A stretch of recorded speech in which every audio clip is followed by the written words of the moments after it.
Ludo खेलना कैसा है? खेल सकते हैं। ये चौसर जो है ना, ये तो इसके बहुत सारे तराजीम होते हैं, शतरंज के ऊपर भी होता है, और ये गालिबन इसके ऊपर शतरंज के ऊपर इसका इतलाक करना ज़्यादा बेस्ट है, क्योंकि वो इतना तवील चलता है कि कई घंटे तक उसमें इंसान लगा रहता है, और फिर वो बादशाह को मार दिया, फुला मार दिया, यूँ करते रहते हैं और लंबा टाइम निकलता है। लेकिन लूडो जो है ये तो बहुत मुख्तसर वक्त के अंदर ख़त्म हो जाती है। ये गेम मुबाह है।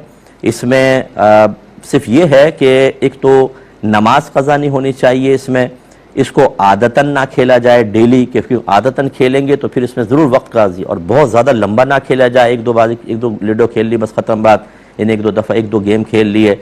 और इसी तरह इसमें कोई झगड़ा ना हो। ये हमने देखा है कि जो हार जाता है उसका मजाक उड़ाते हैं, फिर वो गुस्से में आ जाता है और लड़ाई झगड़ा शुरू हो जाता है, कीना बैठ जाता है दिलों के अंदर। कि अगर बीवी ने शौहर की गोद पीट दी तो शौहर नाराज़ हो गया, और फिर यह नाराज़गी बाद में भी रहती है। जो अपने बातिन पर इतने मतलब कंट्रोल ना रखने वाले अफराद हों, उनके लिए तो ना खेलना बेहतर होता है। और फिर उसमें मजाक उड़ाना होता है, मजाक उड़ाते हैं, जो हार जाता है तालियां बजती हैं जी। इसी तरह इसमें शर्त वगैरह लगाकर ना खेला जाए। इन क़ुयूदात का अगर लिहाज किया जाए, और सबसे बेहतर तो ये है कि अगर आप ज़हनी लिहाज से बहुत थके हुए हैं और आप दीनी काम के लिए या और दुनियावी कामों के लिए थोड़ा सा फ्रेश होना चाहते हैं, तो उसके लिए कि चलो थोड़ी सी मुझे तफरी हासिल हो जाए, मेरी तबीयत बहाल हो जाए, फिर मैं काम कर लूँगा, तो इसकी गुंजाइश निकल सकती है। ने फरमाया कि मस्जिद में टोपियाँ जो मस्जिद की इंतज़ामिया रखती है, तो क्या मुकीमी अफराद यानी जो करीब के लोग रहने वाले होते हैं वो भी इनको इस्तेमाल कर सकते हैं कि नहीं? देखिए, बिल्कुल कर सकते हैं। वैसे तो ये टोपियाँ कोई ऐसा नहीं कि मुसाफिरीन के लिए रखी हों या दूर से लोग जो आएंगे उनके लिए रखी हों, ये हर एक के लिए होती हैं। आप इस्तेमाल बिल्कुल कर सकते हैं, लेकिन ये ज़रूर देखा जाए कि वो टोपियाँ हैं किस किस्म की। हमारी मसाजिद में जो पहले तो ये इसकी मतलब खजूर की छाल की टोपियाँ होती थीं, अब भी चलती हैं बाज़ जगह, तो वो फट जाती थीं। बीच में सुराख है, सर पे रख रहे हैं, यहाँ से एक यूँ निकल रहा है, एक ये निकल रहा है, बाल बीच में से निकल रहे हैं। और दूसरी फिर प्लास्टिक की टोपियाँ आईं, उनको कसरत इस्तेमाल की बिना पर उन पर मैल की तहें जमी हों, तो ऐसी गंदी और गलीज़ टोपियाँ पहन के अल्लाह की बारगाह में खड़ा होना ये बिल्कुल गैर मुनासिब है। इससे बेहतर है कि इंसान बरहाना सर नमाज पढ़ ले। तो ये इस तरह की गंदी टोपियों को रखने का कोई फ़ायदा नहीं। साफ़ सुथरी टोपियाँ रखी जाएं, या उनके धुलने का इंतज़ाम हो। गंदी ख़राब हो जाएं तो हटा दें, दूसरी रखें, तो फिर बहरहाल टोपी पहन के नमाज़ पढ़नी चाहिए। लेकिन ऐसी गलीज़ टोपियाँ पहनकर नमाज पढ़ना ये मकरूह तंज़ीही होगा। इनका इस्तेमाल मकरूह तंज़ीही होगा कि शरीयत को पसंद नहीं कि ऐसे गंदे और गलीज़ हुलिये के अंदर इंसान अल्लाह की बारगाह में खड़ा हो। देखा, जवाब ये है कि बिल्कुल जायज़ है, आप कर सकती हैं। बाज़ कम इल्म हज़रात ब्यूटी पार्लर के काम को फ़ौरन कहते हैं ये नाजायज़ और हराम है। ये गलत होता है, और मैं ऐसे लोगों की खिदमत में गुजारिश करता हूँ कि ज़रा आप तवज्जो करें। जिस तरीके से हराम को हलाल कहना ये गुनाह होता है, इसी तरह हलाल को हराम बना देना भी गुनाह है। ये कोई कमाल नहीं है, ये कोई तक़वा नहीं है, ये कोई एहतियात नहीं है, ये कोई मतलूब शरा नहीं है कि बग़ैर दलील के आप किसी भी चीज़ को हराम करार दे दें और उससे मना करना शुरू कर दें। बल्कि हर चीज़ को हलाल के तरफ रखें, हलाल की साइड पर, और हराम को हराम की तरफ रखें। और जो चीज़ें ना हलाल साबित हो ना हराम, उनमें शुबा है कि ये हलाल हराम है, उनको हलाल में रखने का हुक्म होता है, उनको भी हराम में नहीं डाल सकते। अच्छी तरह याद रखें। तो ये ब्यूटी पार्लर का काम कोई शरअन फ़ी नफ्सी ही ममनू नहीं है।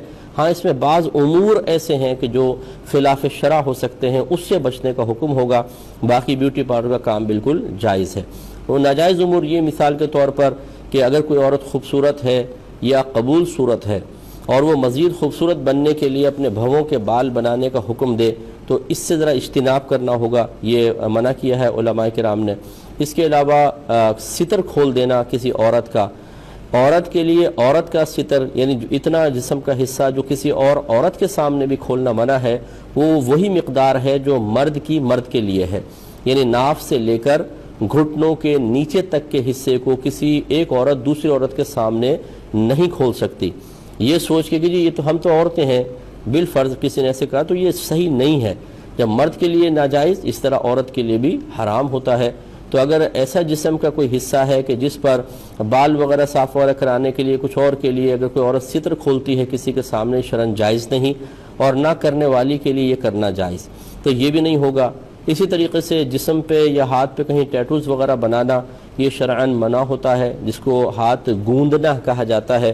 نام گون دیا، کوئی پکچر وغیرہ بنائی، اگر یہ آپ کے اس میں آپ اس کا فن جانتی ہیں تو یہ بھی شرعاً جائز نہیں ہے، یہ بھی نہیں کیجیے گا۔ باقی تقریباً اسی طرح اتنے چھوٹے بال کوئی عورت کہے کہ میرے بال بہت چھوٹے کر دو، کہ کندھے سے اوپر کریں، کیونکہ عورت کے لیے کندھے سے اوپر بال کرنا یہ شرعاً ممنوع ہے۔ وجہ اس کی یہ ہے کہ دور سے دیکھنے میں مرد محسوس ہوگی، جسے بہت سے مرد دور سے دیکھنے میں عورت محسوس ہوتے ہیں، اور بہت سے بیچارے مرد حضرات غلط فہمی کا شکار ہو کر آخر میں اپنی جھیپ مٹاتے ہوئے نظر آتے ہیں، کیونکہ وہ پونی بنی ہوتی ہے، پینٹ شرٹ پہنے کوئی کھڑا ہے، وہ سمجھتا ہے کوئی خاتون ہے، بڑے ارمان دل میں لے کے وہاں پہنچتا ہے تو پتہ چلتا ہے وہ تو انہی کے جنس کا ایک شخص تھا، تو پھر وہ شرمندہ ہوتے ہیں اور مذاق بھی اڑتا ہے۔ تو یہ ارادہ ہی ان کا تو خیر گناہ تھا، آگے چاہے مرد نکل آیا۔ اسی طریقے سے بعض عورتیں ہوتی ہیں اتنے چھوٹے چھوٹے بال بنا لیتی ہیں کہ دور سے اگر دیکھیں تو لگے گا کوئی چھوٹے قد کا آدمی کھڑا ہوا ہے، اور قریب جا کر دیکھیں تو وہ محترمہ نکل آئیں۔ تو یہ اس طرح شرعاً جائز ہے، ناجائز ہے، کیونکہ نبی کریم صلی اللہ علیہ وسلم نے ارشاد فرمایا کہ اللہ تبارک و تعالی نے عورتوں کی مشابہت اختیار کرنے والے مردوں اور مردوں کی مشابہت اختیار کرنے والی عورتوں پر لعنت فرمائی۔ تو لہٰذا اس لیے اگر کوئی خاتون ایسا کرنے کے لیے کہیں تو ان کی خواہش پوری نہ کی جائے۔ باقی جو عورتوں کے دیگر معاملات ہیں تقریباً وہ تمام جائز ہوتے ہیں، تو بالکل وہ کر سکتی ہیں۔ اور جو ایسے حضرات ہیں کہ جو بغیر سوچے سمجھے مطلقاً بیوٹی پارلر کے ہر کام کو ناجائز حرام کہہ دیتے ہیں، انہیں اللہ تعالیٰ کی بارگاہ میں توبہ کرنی چاہیے، اور ان کی خدمت میں انتہائی دائرہ ادب میں رہ کر ہماری گزارش ہے کہ جتنے بیوٹی پارلر میں کام ہوتے ہیں ان کی ایک فہرست بنا لیں، اور چونکہ آپ نے تو مطلقاً اس کو حرام کہا ہے تو ہر ایک کی بس دلیل ذرا سامنے لکھیں کہ کس وجہ سے یہ حرام ہے، خود ہی کر لیں۔ کوئی ہم نہیں آپ سے کہہ رہے، میں تو ایک طالب علم آدمی ہوں، میں کیا آپ کی گرفت کروں گا اور کیا آپ کے بارے میں کوئی کمنٹس پاس کروں گا، میں تو گزارش کر رہا ہوں آپ ہی کی آخرت کو بچانے کے لیے کہ بغیر سوچے سمجھے اس طریقے سے فتوے نہ دیں۔